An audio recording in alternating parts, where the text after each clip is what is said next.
بسم اللہ الرحمن الرحیم۔ السلام علیکم ناظرین، آج کی ویڈیو اس لحاظ سے منفرد ہے کیونکہ ہم نے حضرت یوسف علیہ السلام کے واقعات پر تو کافی کچھ سن رکھا ہے، پر آج کی ویڈیو میں ہم حضرت یوسف علیہ السلام اور ان کے والد حضرت یعقوب علیہ السلام کی وفات کا واقعہ بیان کریں گے۔ جیسے کہ روایات میں ہے کہ حضرت یعقوب علیہ السلام مصر میں اپنے فرزند حضرت یوسف علیہ السلام کے ساتھ نہایت آرام اور خوشی سے رہ رہے تھے۔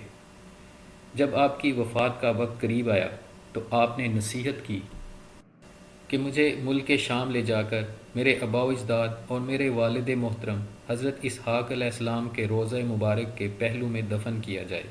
چنانچہ آپ کی وفات کے بعد آپ کے جسم مبارک کو لکڑی کے صندوق میں رکھ کر مصر سے شام لے جایا گیا۔ ٹھیک اسی وقت حضرت یعقوب علیہ السلام کے بھائی کی بھی وفات ہوئی۔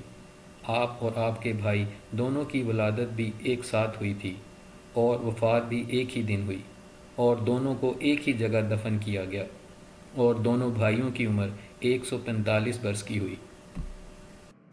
حضرت یوسف علیہ السلام اپنے والد اور چچا کو دفن کر کے پھر واپس مصر میں تشریف لے آئے اور اپنے والد کے بعد 2-3 سال مصر پر حکومت فرماتے رہے۔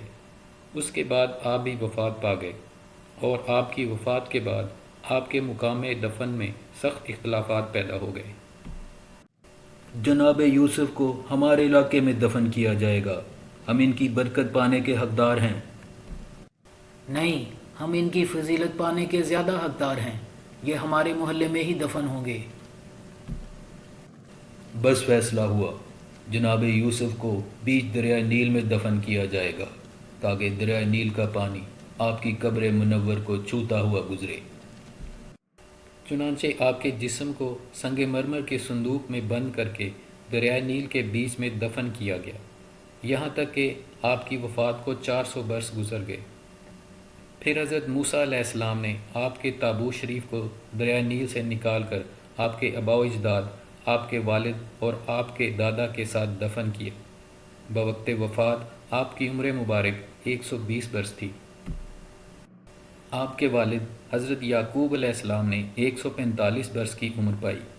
آپ کے دادا حضرت اسحاق علیہ السلام نے 180 سال کی عمر پائی۔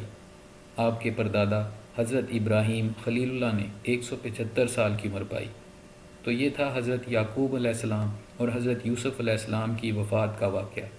ناظرین، ایسی مزید اسلامی اور معلومات بھری ویڈیوز دیکھنے کے لیے ہمارے چینل سلمان ایکسپلورڈ کو ضرور سبسکرائب کریں۔ خدا آپ کا حامی و ناصر ہو۔